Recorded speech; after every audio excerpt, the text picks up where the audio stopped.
Thanks for coming back for another episode of your favorite podcast game show, Uber Cinco. What's that?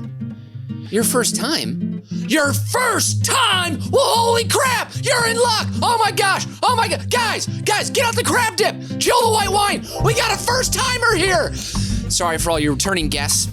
Bear with. Wowee, a first timer, man. I remember my first time. I was wearing headphones, believe it or not.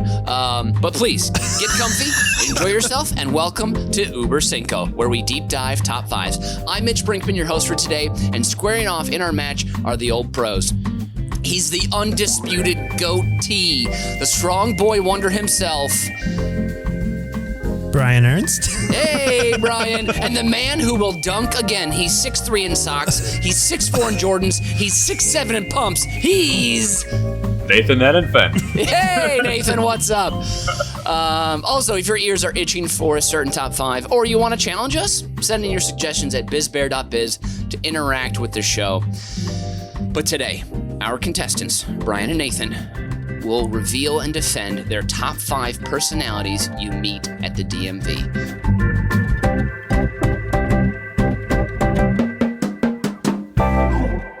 You guys, what's your feelings for today? Have you been in line? Did you get your numbers? Did you make an appointment beforehand? What's going on? This topic got me fired up. And I was sweating more than usual before we got this underway because I have been fuming all day tooling my list. Woo! Ugh, love the fumes. This place is horrible. Yeah, I've just been reliving so many of the more mundane moments of my life out in public with the people we're going to list. And I will say that a lot of these personalities, these tropes that we're going to go over, have often blended together. Some people out there have more than one, and that's just truly excruciating. So I'm glad we're going to break it down and take it one at a time. Maybe we can do some breathing exercises between rounds, a guided meditation perhaps. Yes. Take shots. I don't know what we're going to have to do, but I'm a little hot under the collar. I can tell Brian is as well, so this might be rough. Also, for the listeners at home, we're recording this on a Friday. It's 5 o'clock a lot of places right now. So if the shots do happen, that'll be fun. So, okay, for those of you who are new to the show, let's wake you, or just everyone, let's wake you up hibernation with a quick rundown of the rules. Each player in the den has spent time with today's topic arranging their top 5 answers in order of importance. Those answers have been submitted to the host who will moderate the game, awarding points to the player with the most poignant answer. Starting with their number 5 choice, we will move up the ranks until we reach each of their top answers. But if both contestants happen to have the same answer on their list, well, we have an Uber stare-down. You will hear the official Uber Cinco siren, and both players must reveal their answer and what number they ranked their submission. An Uber stare-down is all or nothing, with one player earning 3 points. After all answers have been read, the host will reveal the final score.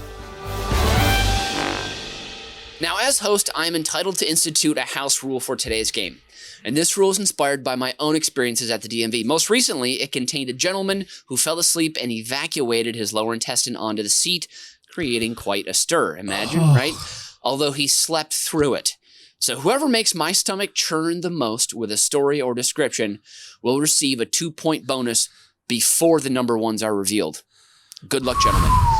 And of course, please do stay for the credits all the way until the end of the show when I blather on with my Fast 5 send-off inspired by Winston Churchill's quote, "Never let a good crisis go to waste," where I will account for my Fast 5 ways to take advantage of a pandemic. Nathan, you won the pregame spaghetti slurping contest, so you will lead us off with your number 5 personality you run into at the DMV. Wait, we're just going to gloss over this. You just mentioned some dude at the DMV shit his pants next to you. We're not going to talk about that. It might come up, but yes. Last time I was at the DMV, I was waiting with my number. It was my birthday, so New Year's Eve day morning or whatever. I was a little hungover from a birthday celebration the night before, and a gentleman fell asleep. And did the number 2, and someone next to him had to wake him up, and he was like, "What?" And the person's like, "Sir, you have you pooped your pants. He's like, no. I think he had a number in his hand, but he may have been just like a drunk who was looking for a place to sleep for a while. But like he wasn't too dirty, or it wasn't an obvious homeless situation or whatever. So like who really knows? But who falls asleep and doesn't stay alert at the DMV to when your number's ready, and then just to be like, I don't think I did. And you're like, no, you did. And then a DMV employee had to come over and convince the gentleman he should get up out of the seat and go to the restroom and clean up. And then the DMV janitor came over and moved the chair away, but didn't bring it to another room. Just like put it in like a more open area and just like sprayed it down with a bottle, wiped it down, and put it right back where it was again. Oh my God. You know what? Nobody sat in after that. No one sat down. No, of course not. But people who didn't know would come in, and it would be like that last second thing where someone would be like, someone just shat in that. It sounds like the ending to it. It's Always Sunny, where they for whatever reason, they've had some vagrant that they've just been tackling along on their scheme for this whole episode. And at the end, they forget about him at the DMV. Mm-hmm.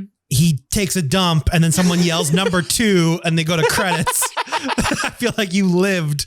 It's Always Sunday tag. It's exactly, yeah. And, also being hungover, being in the morning at the DMV during the holidays is it's the worst time to go. But I had to go to get my license renewed. You were procrastinating, though, it seems like. I was, yes. It was the day before it was expiring. So yes, absolutely. Yes, that is all my fault. All my fault. Wow.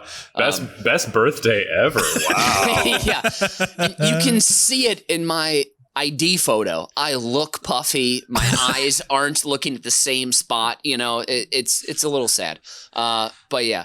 Enough about my experiences. I want to hear about y'all's experiences. Nathan, please lead us off with your number 5. All right. I've got number 5 is who I call the only trip out guy. Oh. This is the person who, despite the fact that this is the DMV, the most universally hated errand to run, this is somebody who knows that this is the only time they'll be leaving the house to have any sort of social interaction that day, that week, that month.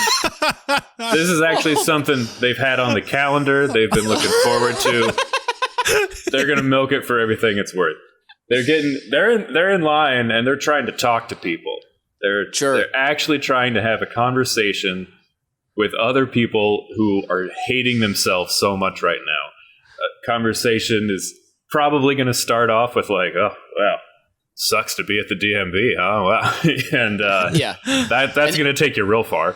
I feel like this person made an appointment and then showed up an hour early anyway. Like they're just happy to hang. I can't get in line yet. Maybe they have to go wait outside, and then they'll become the Walmart greeter of the DMV. Did you make an appointment? Well, you're gonna have to. What? Yeah. Are you 15 minutes early? Oh, what? Oh, okay, you'll be fine. Head on in. They think they should be given a name tag, and then once they get to the counter, they milk it. They because the person behind the counter is a government employee. They're legally obliged to have a conversation with them. I mean, God forbid with the poor driving instructors, if that is what the appointment entails. Comes to, but the one that you can see in public is what they're talking to with the person behind the counter, Patty or Selma or whoever it may be, and they stretch it along. They try to make some jokes, and the poor people who work at the DMV. This is just the same most repetitive bureaucratic nonsense day in and day out. These are not happy people, and they don't want any of your bullshit. But these people just really, really want it. Everything, and then finally the transaction comes to an end, and they're like, okay, well, here's your new license, or here's your temporary license, or whatever the case is. It's like, okay, and then they stay at the counter by the window, and then they slowly will take out their backpack or their purse, and then they'll pull out their wallet and they'll open it, and then they'll thumb through their wallet and they'll find the exact right place. And then maybe they'll take something out of their wallet and set it on the counter. And then they'll thumb through their wallet some more. And then they'll go back into their purse for a minute. God. And then they'll go back and just just Mitch, leave already. God, just leave. Mitch, you were actually, I don't remember if you were in line, but many years ago, you and I and some other people in our social circle took a trip to Six Flags. Oh, yeah. And yeah. I don't know if you were in line with me for this, but I was standing trying to just get some goddamn pizza. That's all I wanted, was just some fucking $50 pizza from Six Flags. And there was a woman there who was like, she had like 4 kids or something. And she was doing this whole routine at the pizza window. Yeah. And then finally it was over and she picked up everything and she turned and like the entire line just like let out a collective sigh and lurched forward a little bit. And then this woman, like, she kind of like put her finger to her lips like she was thinking. And then she turned back towards the counter and set her pizza back down. And it was one of the worst moments of my entire life. God. But that's a more extreme example because they don't serve $50 pizza slices at any DMV I've been to.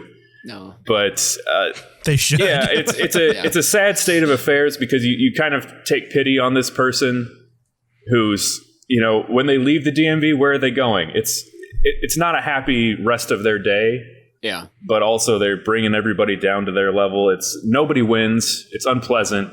Yeah. Reminds me of the sad condition of the world for many individuals and eventually us all. Really soul-sucking in an already soul-sucking experience. Oh, yeah. So that's number 5 for me. Man. Wow. That's... Wow, yeah. Okay. I feel like you just described Hermes Conrad. Like, this is he's so pumped to go to the DMV. It just makes me think of any story that I've heard from a senior citizen or someone, like a shut-in who's just, they tell you every detail of how they got the grapes at the grocery store. And you're like, that is how grapes are gotten. I get it. I found a section. They had purple and they had green, but the bags were out over here. So I turned around, grabbed the bag, and the scale would not weigh my grapes. So I called the young fella and, oh, God. I'm making myself go to sleep. Yeah. Wow. That's I revel in those type of people. I love watching them, but of course it's only when I'm not being delayed by them. I love watching the people, the eye rolls, everyone's breaking their eye sockets, trying to look at the back of their skulls, dealing with these folks. That's a great number 5. Brian, let's see what you got. For number 5, I am calling this person the Mr. or Mrs. Document. This is what I would call.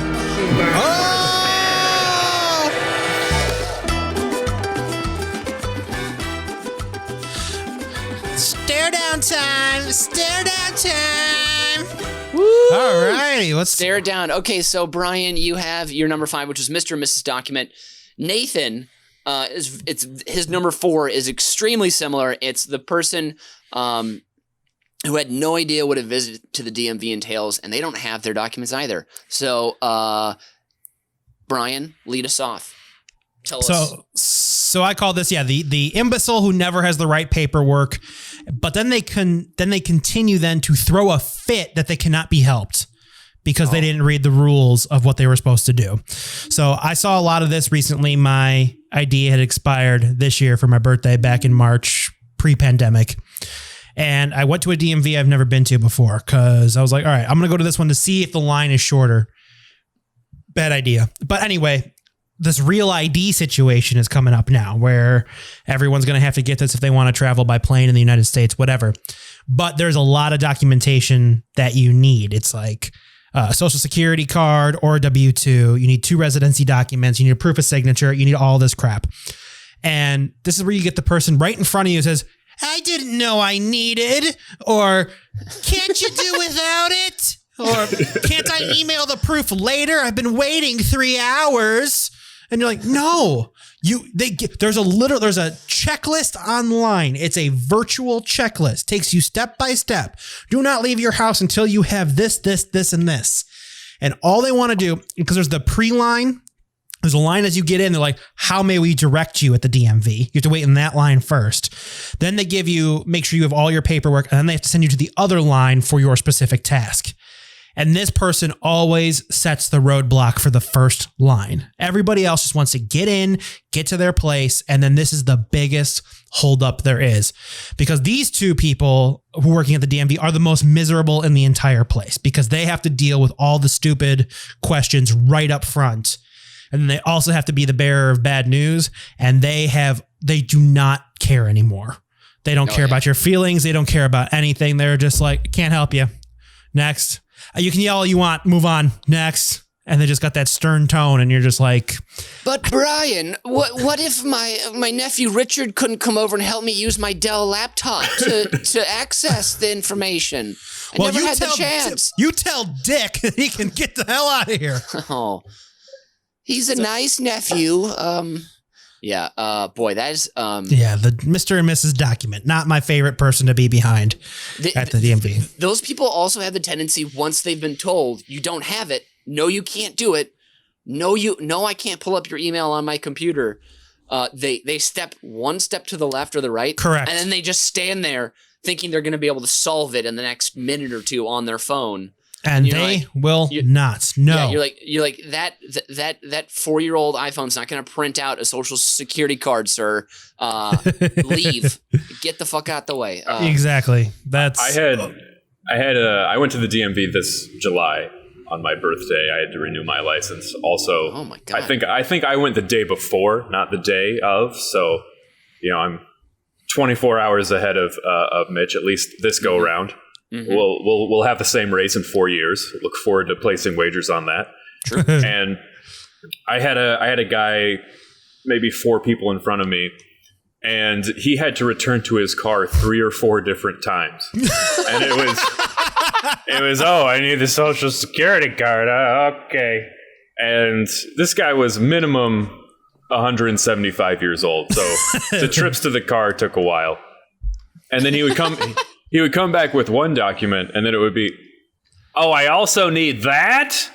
And then so it was just over and over again. And so, by the second time, the DMV attendant was saying, okay, but you're also going to need X, Y, Z, and he was just, he only wanted to hear one thing at a time. That was all he could handle. And so it was one trip after another.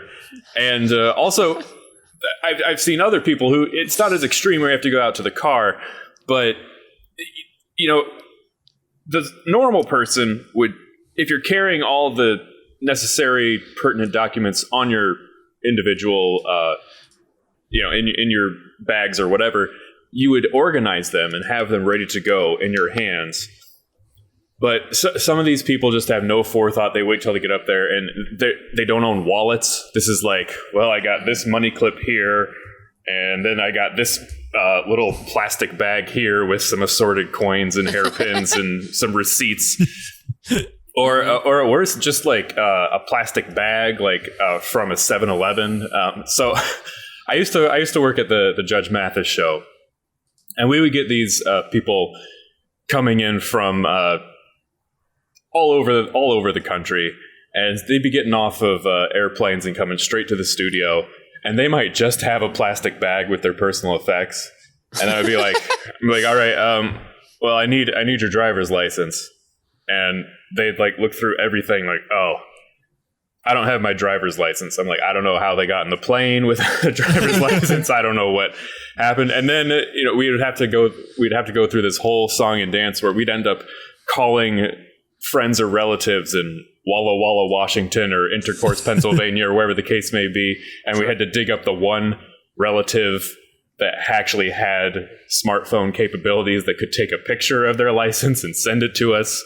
I mean, just, yeah, they never. Oh, and then what really sends me over the edge. I was going to say, I have an uncle in Black Duck, Minnesota that has a scanner that I've used in a pinch before. Oh, nice. Oh boy. Yeah. Whew. That's good to know. Next time I'm in Black Duck, just send me their address so I'll be ready to go. But the worst part of this is they'll lose their place in line because they were unprepared, and then they'll throw a fit when they can't just walk right back up to the front of the line. Like, wait, what? But we're still in the middle of my transaction, even though it's 15 minutes later. Like, everybody else should have had to stall. And then let's say they do get back their place back in line because they just throw such a big stink. Everything's finally finished. They get their license renewed, whatever. Turns out they left their credit card at home. They can't even pay. Everything's going to start over tomorrow. Oh, wow. Okay. That's that again. I love these downturns at the end of these. Really just punching home the feel of the DMV. I'm gonna. This was a dead heat between you guys, and then Nathan mentioned Walla Walla, Washington, which is at the epicenter of one of my favorite wine regions in America, Eastern Washington. And then he also brought it home with that credit card joke at the end. So Nathan, you got the slight edge on this Uber stare down. I'm giving you the 3 points.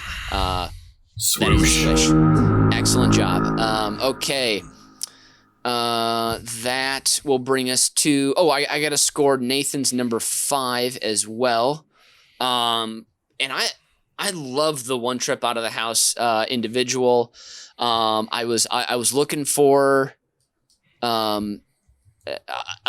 like maybe a voice, something like that. And he didn't do one. I'm sorry, that seems arbitrary, but I'm only going to give you 2 points on that one. So let's move to Brian's number.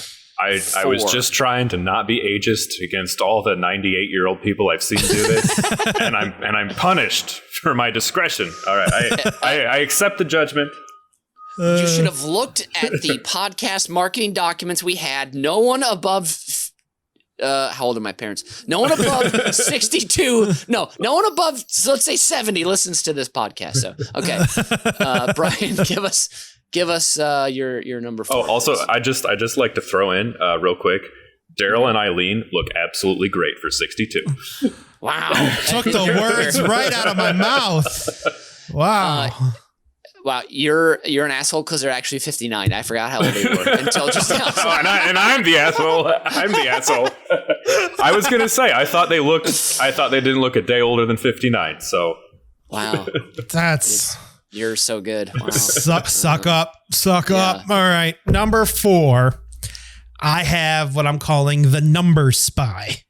So this is the entitled scum of the earth that thinks that efficiency means that they get called ASAP, not necessarily the efficient order of which the DMV should run. So a DMV runs that if people need a simple renewal, they may be called before somebody who takes blah, blah, blah. There's multiple lines once you get inside. We've established that. So this person cannot fucking handle waiting for any of this stuff.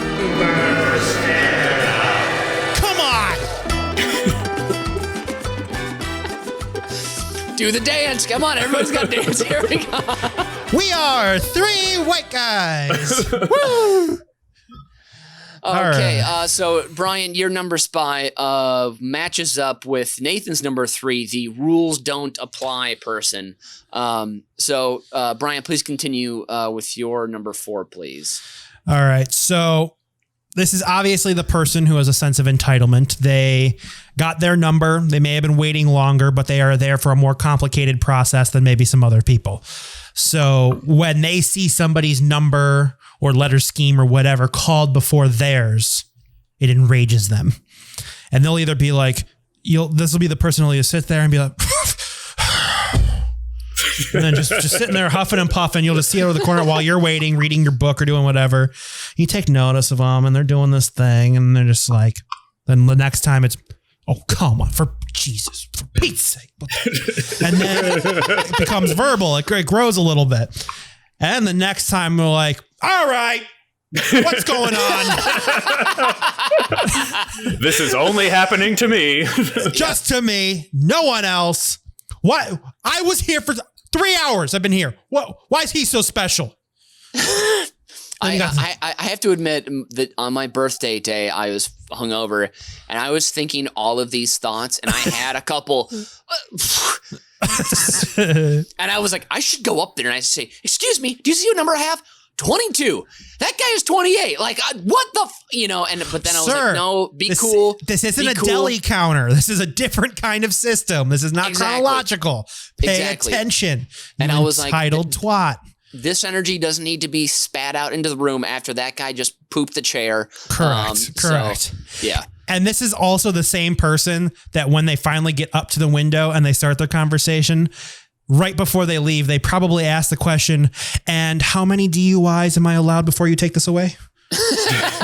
So you just know that they are just the most horrible person in the world. Not only are they inconvenience, they are also just a danger to society.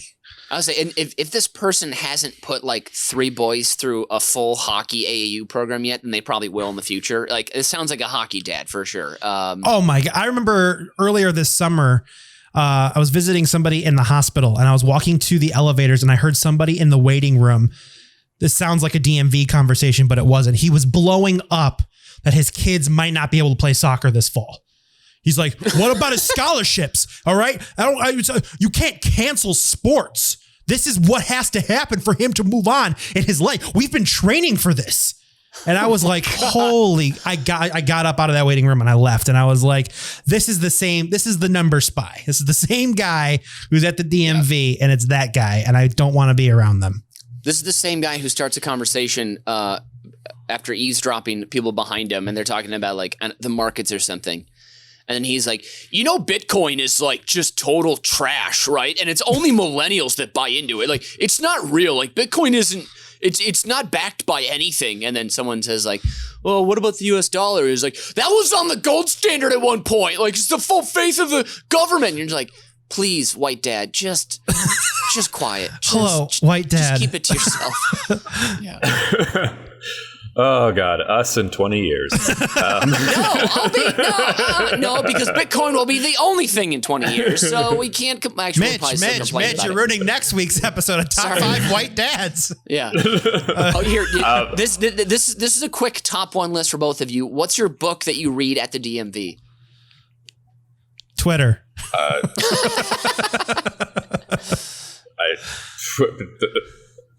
I mean, I haven't been reading the same book since I was 16 years old. So it's been a different one every 4 years. It's been a different one. At least it updates. Yeah. He never finishes those books. He just stops whatever he gets at the DMV, and then he moves on to another book. Yeah. Yeah. Sure. Okay. So, but my to expand on what we're talking about, my rules don't apply person.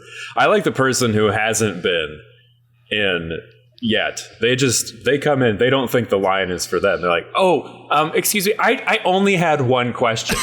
I just had one small question. I just had one question. Like the other 60 people here, they have a plethora of questions, a multitude of questions. It's going to be hours for all of them. But I just have one question. So I shouldn't have to wait in line. Or I was here yesterday. I was here yesterday. I've done my waiting. And I went through the whole process and then had just forgot my credit card. So, I've already done the waiting part. And then also, like, especially now, this was true in DMVs before, but it's everywhere in the COVID pandemic that we're living through as this is being recorded, where we have the 6-foot social distance markers. Yes. For standing in line. That's commonplace now.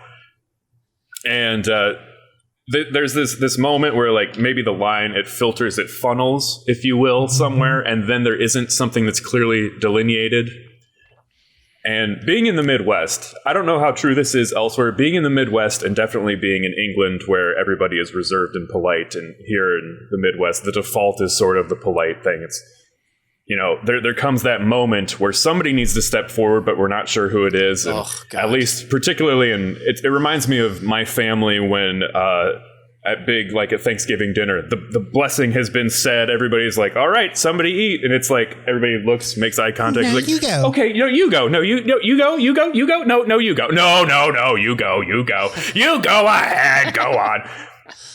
This person does not do that. They have a tiger-like sense of attack.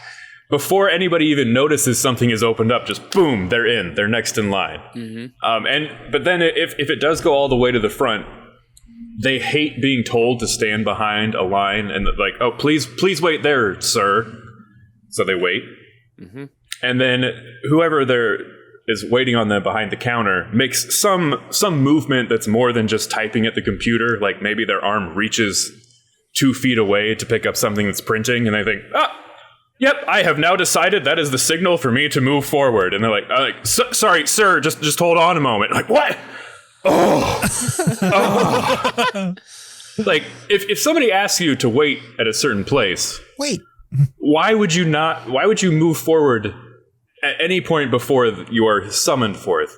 And I saw a great example of this at the beginning of the pandemic at a supermarket. Some people who had come in, like last minute people, and they're waiting behind the line, and they're just giving all kinds of shit to the people about, I don't see why I need to wait behind this line if you're touching my groceries, blah, blah, blah, just like going on and on, like a 5-minute ordeal.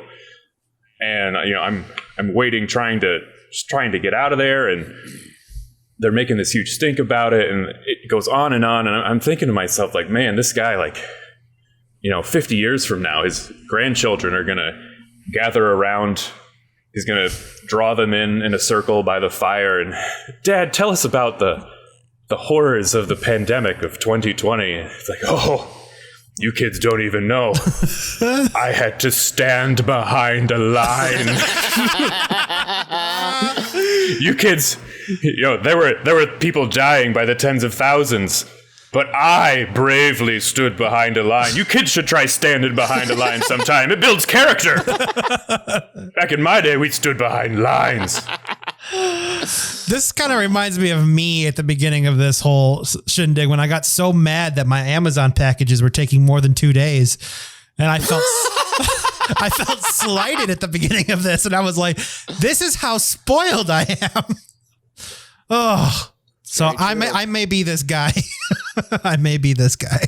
Yeah, I had to wait an extra 24 hours to get my novelty T-shirt with Mick Jagger's mugshot on it that I then just wore around the house, and the only person who saw it was me in the mirror. You're so brave. Wow, this was a great showdown on this one. Brian was out ahead. I loved Brian acting out that guy, and then Nathan brought it home with this gentleman calling his grandkids around, and Nathan inched ahead, but then Brian, by admitting that he was I stood behind a line guy, noses it back out. Brian wins this Uber stare down. 3 points to Brian on this one. Woo! There it goes. I earned it. You did. You did earn it, Brian. Good job. I have to interject with a complete aside, is that my phone is ringing right now. Sure. And there's I'm not going to say the name because it may be a real person, it may not. But the call is, it's a first name that is often associated with strippers, and the last name Riden. something. So we'll say Trixie just for so Trixie Riden has given me a call. I was going to say cinnamon, but okay. That's incredible. Now I'll be giving her a call back later. Absolutely. Make sure to enter in your credit card correctly the first time. Brian, let's go to your number 3 because his number 3 has already been used up by the Uber stare down. So Brian, we're going over to you for your number 3. All right. Give us that one. Number 3, I'm calling the Pumped Up Pops. This is the overexcited dad who is there with his teenager to get them to go through their license. But this is usually the father of a daughter who is sitting there, and he's going over last-minute strategy before she takes her test because he needs to, in these 10 minutes to an hour that they're about to take this test, he needs to undo a lifetime of the bad habits that she's witnessed him doing behind the wheel.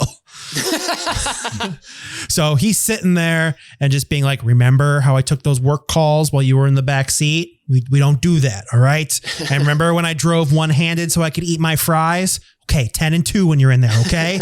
And remember when I hit that garbage can because I dropped my glass eye that this place doesn't know about? Okay. Keep that on the lowdown. So after he's undoing all of that, he's also cracking dad jokes at every station that they're at together. And then he's recycling said jokes if he gets to like a podium that they didn't hear him at the last one. So he's up there being like either first saying, oh, I remember when she was this tall and now we're here. Wow, time flies. Or, oh, don't go too easy on her. I know that's my little girl, but she's been studying hard. Or then he looks in his pocket and he's just like, my phone I love is. these jokes that dads always tell these things that like they tell them as if they're jokes. And you're like, where's the punchline or the setup? Oh, my phone is slow, but sure runs faster than this place. I tell you a joke about this line, but it's kind of long. Daddy will wait out here. All right. Good luck, sweetie. So this guy is he's usually behind you. He's not in front of you. Usually you're being held up by the annoying person ahead of you. And then this is a guy you just hear in the corner. He's also waiting, or you happen to get up at the counter at the same time. So you've heard him going over all this stuff while they're sitting. Now you're up at the counter together and he's 3 or 4 windows down and you're hearing this same material again. And you're like, bro, I've already paid to see this show. Don't need it again. I didn't want the double header. So this is the pumped up pops, just the overzealous parent who's so proud of their little teenager. Brian, I feel like this number 3 for you is a little bit like looking into the future a little bit, maybe? Is that, oh, do you think that's true? I will be this guy. I will totally be this guy. Like you can see I'm not that upset by it because I was taking notes. Like this is who I'm going to be down the road. So what's your parallel parking system that you'll teach your teen? This is where we go. It's all right. Take it easy. Take it. No, stop it. God, you're going to kill us. All right, okay, let's try again. All right, here we go. That's what I'm going to be. I'm going to yell the way my father yelled, and then we will learn. I was also a late driver, too. Like, I didn't get my license until I was 18 because I think we mentioned on a previous episode, the rule was not until you can pay for insurance could you get your license. So I was poor until around 18. So... God. And then the money started rolling. rolling. Blast that for my driver instruction. Woo! You ready to get fucked up? Wow. What type of car did everyone pass their driver's test in? A Kia 94 Honda Accord. A Kia Sportage. I cannot remember what year, but they didn't have air conditioning that worked. I passed mine in I think it was a 1990 Mazda 626, but I drove all through high school after that a 92 Honda Accord Champagne, so very similar car. I think it might have been 98 or 99 Kia Sportage, yeah. Wow. And were you guys first timers? Or I should say one timers, or did you take a couple of shots to get the license? One and done, baby. Nice. Let's wait till we get to my number 1. Okay, all right. All right, since Nathan, you already gave us your number 3. Brian, I'm going to score you out here. Unless, Nathan, you have any last words to try and knock Brian's score down at all? I don't know, knock some holes in his defense. Well, other than it was complete bullshit and deserves 0 points, that's it. That's all I got. Whoa! I didn't think about that yet. Yeah, you're right. Yeah. Oh, that was bullshit. Oh. Brian, oh boy. Brian, do you have anything to rebut that incredible statement of fact by Nathan? I have control of the mute buttons for the rest of the show. So that's all I will say. Boy, he just flexes his power. I love it. Okay. Okay. All right, Brian, I love that you know that this is you in the future and you embodied this dad and you had the jokes ready. For that, I'm giving you 3 points. I know this is a high scoring game today. Everyone's getting their due. So that's going to move us right along to, let's go back to Nathan here. For your number 2, give us that, sir. Well, if on this show the rules allowed an Uber stare down with the host, I would have lost because my number 2 is the stinker. And I've already been outstanked by your story of the guy dropping a deuce on the chair next to you. But obviously, I'm just talking about the person who lacks all personal hygiene. I mean, to quote one of the greatest all-time episodes of The Simpsons, 22 short films about Springfield. There's a huge man driving a tiny car, and he says, everybody has to have an automobile. And it's true. Everybody has to have an automobile, even the chronically stinky, the shower averse, the people who just don't believe in dentistry or toothbrushes, or even just drinking water. Just straight glass of water is not an option. These people are at the DMV. They need to drive. They need to get to their jobs that I don't even want to speculate what form of income they are earning. But whatever it is, it's in cash. Yep. Because this person is they're always paying in cash. And before they make their payment, they do it. Particularly, COVID has not slowed them down. They're gonna open that wallet up. They're gonna give their thumb a nice big slurpy lick, and then start leafing through the legal tender, just getting that slobber all over everything. Oh, good Lord! Passing it on over. Oh. They're gonna. What I love most of all, I'm living very much in the moment. As you know, I'm a very spiritual man. I live in the moment. Sure. And so a lot of this are things I've observed recently in the pandemic. These are the people who will pass 72 hand sanitizer stations and just, so many opportunities to make everybody else feel just a little bit more comfortable around them, but absolutely not. These people often have children with them. Well, the reason they have a lot of children is because if they're not taking any precautions in their own health ever, that's going to carry over into the bedroom. Sure. So there's a lot of problems that come from that. One of which is that they're going to have a lot of kids, and those kids. Maybe that's where the train went off the rails. It's like they were struggling to take care of their own hygiene, and they're like, "Oh, now I got to clean up this kid." Like, you know what? Fuck it. We're all going to be dirty. Fuck this. And so you got a whole family of just stinky. There might be some insects swirling. Yep. And there they are in a government facility. You think of government facilities as quite sterile places, so they stick out even more. And then, like I said, I was trumped by the host in the introduction. Sometimes you'll get a pant shitter. If you're lucky. Yeah. If it's your birthday, maybe, and you've been a good boy all year, you'll get the cereal pooper. Yep. That day I was hungover enough where it actually almost made me vomit. It was pretty close. Yeah. The classic public stinker though is so tough, and if you live in Chicago, you've smelled some of the people you'd see on the train, or whatever, people who obviously don't have access to showers, but when you have a car and a license, you probably have access to a shower. Maybe not necessarily all the time, but sometimes you do. But some of those times when you smell like okay, you guys have all ran around, done something called exercise before, I'm assuming, right? Or played a sport here and there. And maybe you think ooh, I'm going to get one more sporting out of these pair of shorts. Maybe two more, and then you do it, and then you're just curious. And I'm a curious guy. I like smells. That's why also I love food. I love the smells of it. Give a little whiff, and you're like, "Whoo! Oh God, where is this going?" And you're like, that's horrible. But then that smell coming from someone's feet, an area of the body that it shouldn't come from, that is when maybe it's time to step up and just make a public comment to them, which can be dangerous. Yeah, you have to approach it very carefully. So we all went to DePaul. We went to an inner city school. Yep.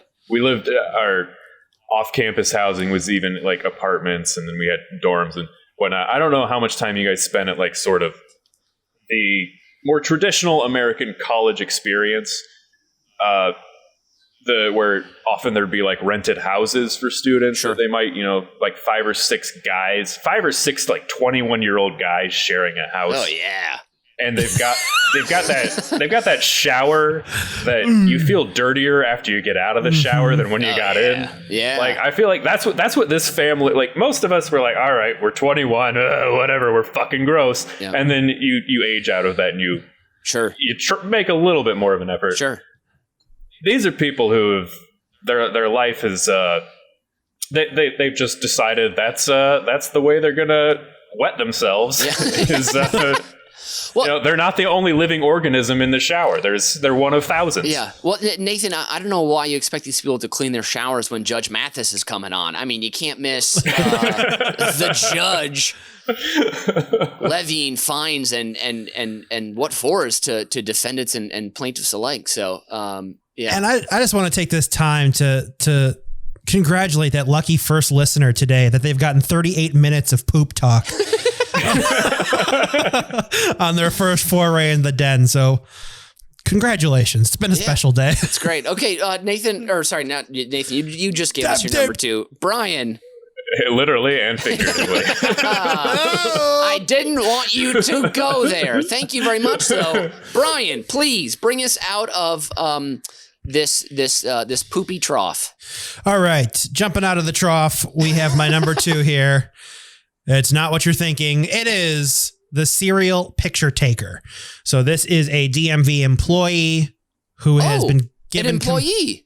An employee who has been... This is our first employee of the thing. Sorry, I keep cutting you off. That's all right. It's all right. Yeah. This is the one who is given the reins. As long as you don't cut him off during the test. Oh, God. He said as he cut off Brian again. I can't wait to leave. All right. This as long as you don't cut off the top of his head in the photo, otherwise it's not a legal government ID. Mute. Woo! Mute. He says as he cuts him off. He's waiting to speak. This is the government employee who takes the pictures and they're not ready to take the pictures. Got it out. So this is the folk that don't know how to use the machine, and they've also never mastered the latency between them giving you directions, the click of the button, and how long the shutter of the camera takes. They decide to do all of these actions simultaneously. Look upside, make sure this isn't covered. I'm gonna take a picture now. And then it happens, and it's like, sir, you blinked. We got to do it again. And I'm like, well, how about you speak to me?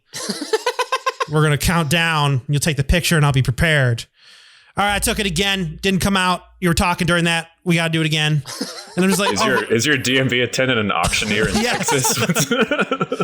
But it's just like, what are you doing? How many of these pictures do you take a shift, let alone in your career up to this point, that you should never have to give this talk ever again? It's take your hat off, stand across the screen, stay still, in 3, 2, 1, click. It's the same script, and it should be every time. Yeah. But, oh my God, the people who are in front of you too, that I went during, it was still cold in March when I went. People were taking off scarves, unzipping their jacket. They're like, you don't have to go that far. It's fine. We're not going to see that low.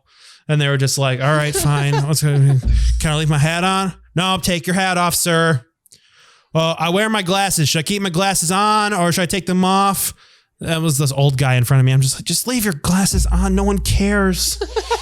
Nobody cares. Do you wear them when you drive? You should probably leave your glasses on.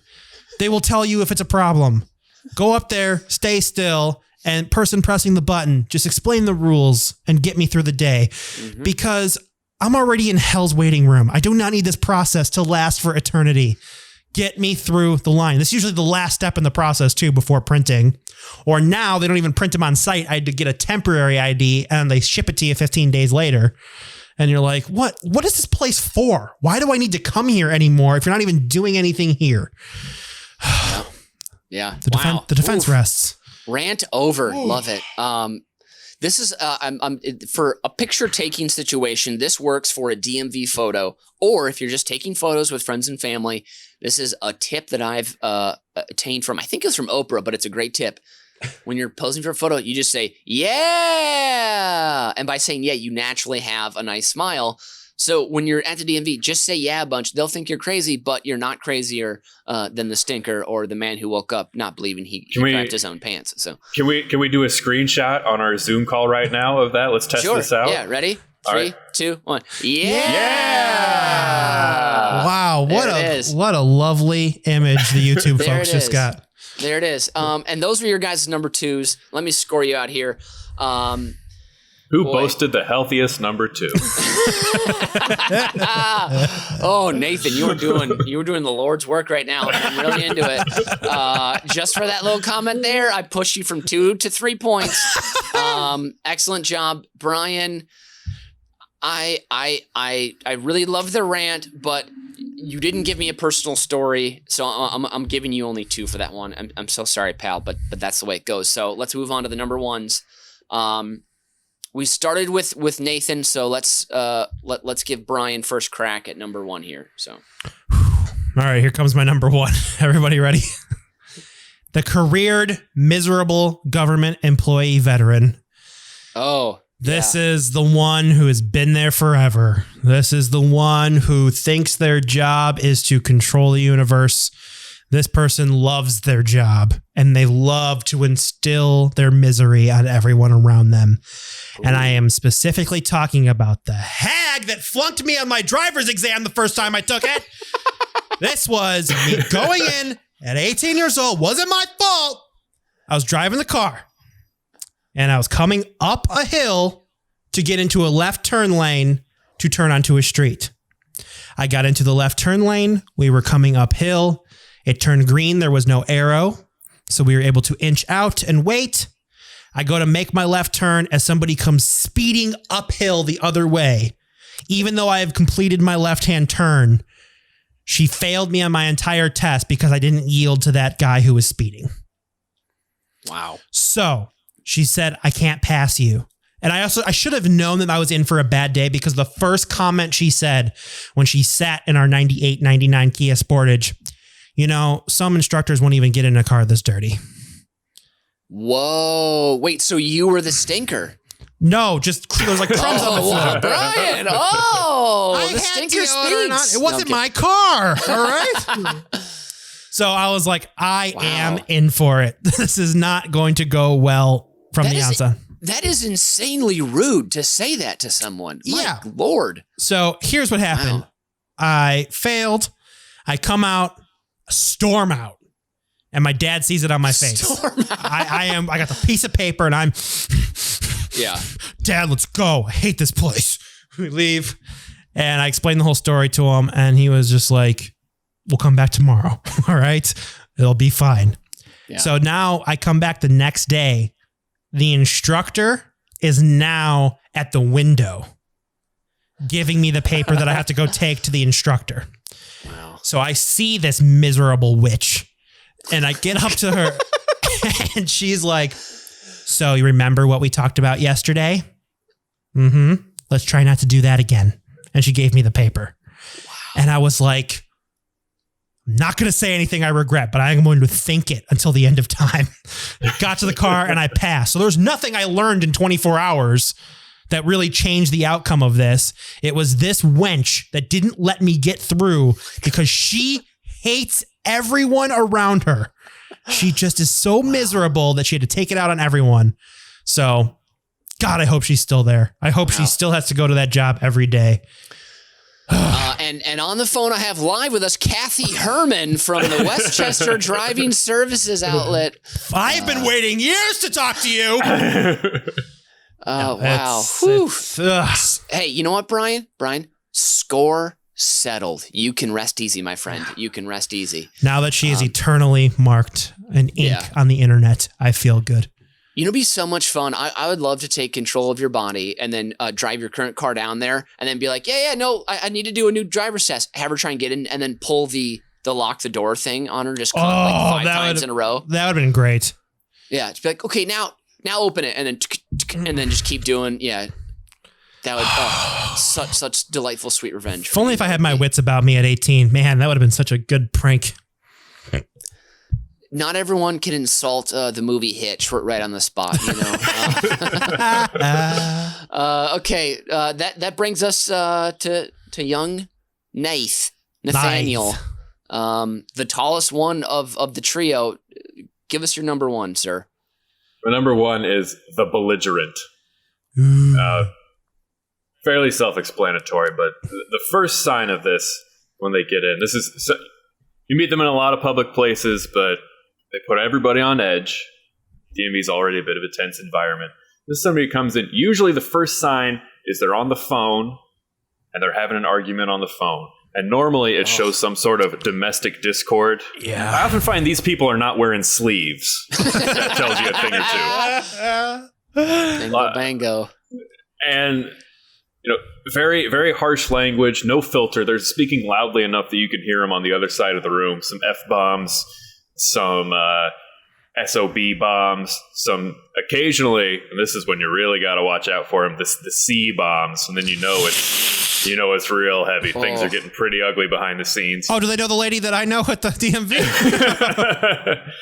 And also, when that happens, when they drop that and people will just go farther into their phones and turn away, and they just everyone pretends like it's not happening. Oh yeah. Oh, and you're like, why do we let people wield this kind of power in public spaces? Sorry, keep going. Yeah, that's exactly right. They just, it has to be a habitual thing. It's not just behavior that exists in this setting. This is just how they operate in life. They need to intimidate everybody. They have no respect for anybody's boundaries, verbally, socially, physically. They're gonna, if there's two people sitting on chairs, with a gap in the middle and one chair, this person's not going to say excuse me. They're going to continue with their argument on the phone. They're going to turn their ass around and just boom, plop right down in you, elbows out. Everybody else has to shift, and then the people on the other side have to shift, and then the people on the end are going to fall off like some sort of Looney Tunes sight gag. And then of course they're going to be hostile to people in line. They're going to be hostile to people at the window. Everything's going to be an argument. Everything's going to be an altercation, particularly when it comes to their previous driving record. There's going to be some moving violations, some non-moving violations. God forbid there's going to be some DUIs, some previous accidents. Insurance rates are going to be discussed. Are you driving this vehicle? The registration is going to be suspect. Nothing good is coming out of this. This is number one for me because it makes me nervous to ever get in my car again, because I know that guy is out there on the road somewhere. And somebody I'm surprised neither of us put on a list, mostly because I just wasn't thinking of it. But we haven't mentioned the hopeful 16-year-old as an actual entity, how exciting it is to finally first get your driver's license. But this belligerent individual is enough to get that 16-year-old with the bright eyes and optimism, and they finally get behind the wheel, the power wheels they drove, the playing Gran Turismo on their PlayStation. All of this is finally going to come to fruition, and they're behind this belligerent person in line, and they're like, maybe I don't need this in my life. Maybe I don't need to drive. Maybe I need to move to a commuter city, get myself a fixed gear bicycle with a nice big basket on the front, live in an apartment with a supermarket down, and I'll work remotely. I just don't even need to drive because this guy is going to kill somebody. I don't want it to be me. Wow. I was expecting a downer, but you gave me an upper there, though. That made me feel hopeful. That was lovely. Okay, now I need to score out this last round here. As I do that, and I tabulate the final scores. You guys talk amongst yourselves. What was the first thing you did when you had your driver's license? If you can remember that, what was the first thing you got to eat or something like that? I don't know, but I'm going to tell a story on our friend Steve, who the first day he got his license hit a bush. Oh, yeah, that's right. And then we often would go visit the bush in Roseville to remember how Steve hit a bush. And one time we, before basketball practice started and his car was still in the high school parking lot, we went to the bush and we tore pieces of the bush off the bush, brought them back and placed them on his car to remind him, in case he had forgotten, that he hit the bush. 3 weeks after getting my license, I hit a parked car, so I feel his pain.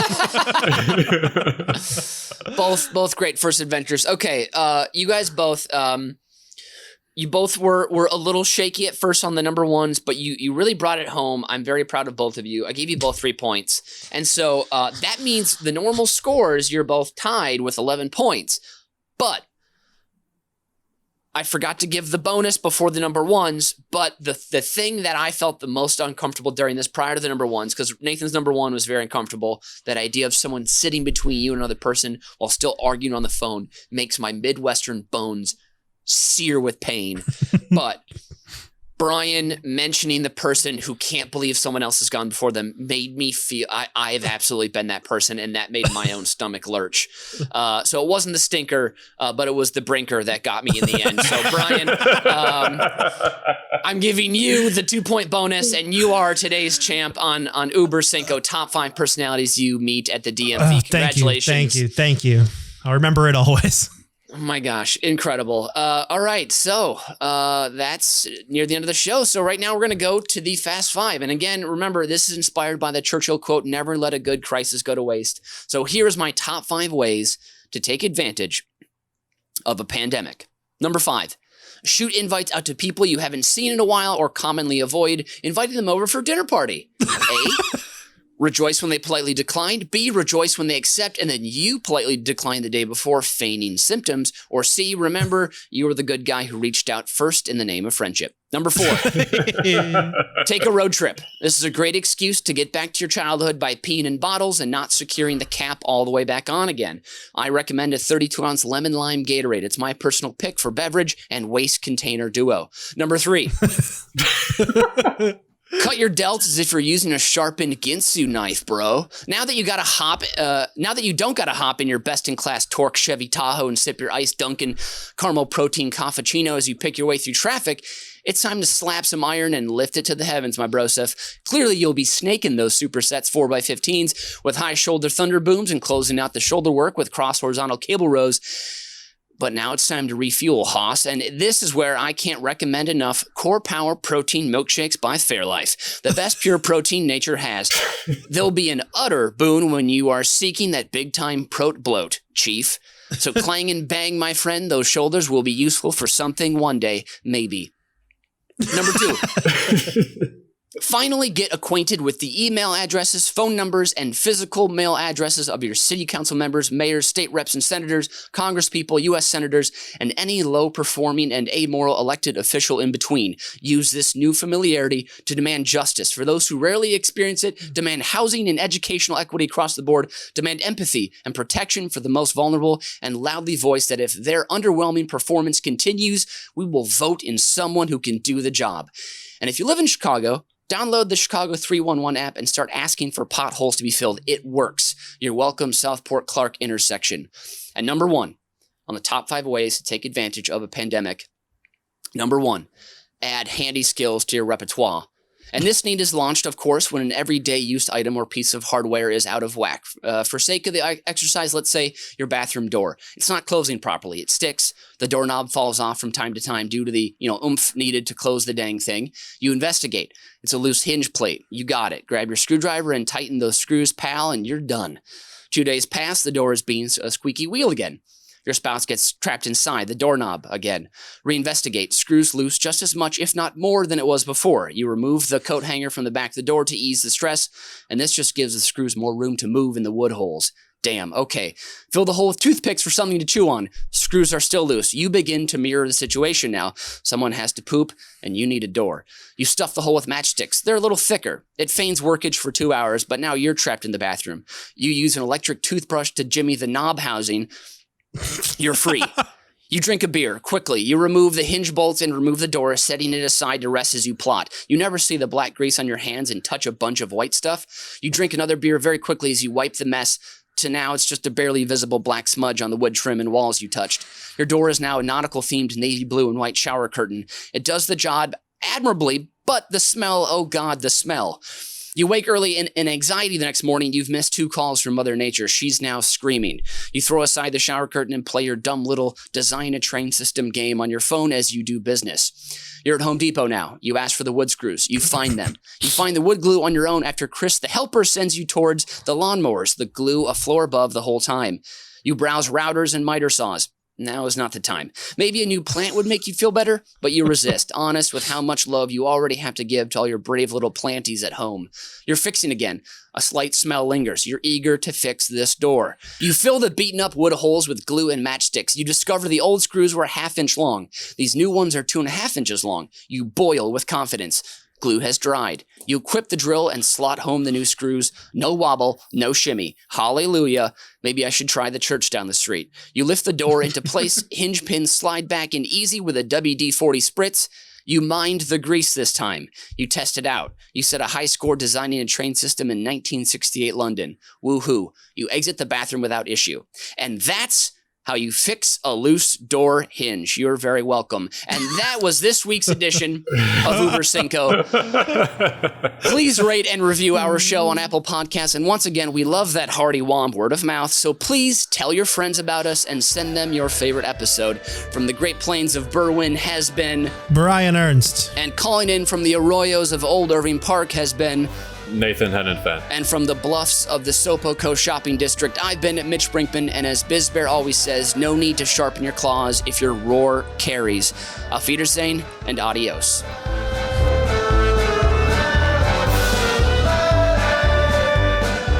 You've just listened to Uber Cinco, a production of UBK Studios. Subscribe to the show on Apple Podcasts, Spotify, Stitcher, or wherever you get your fine podcasts from.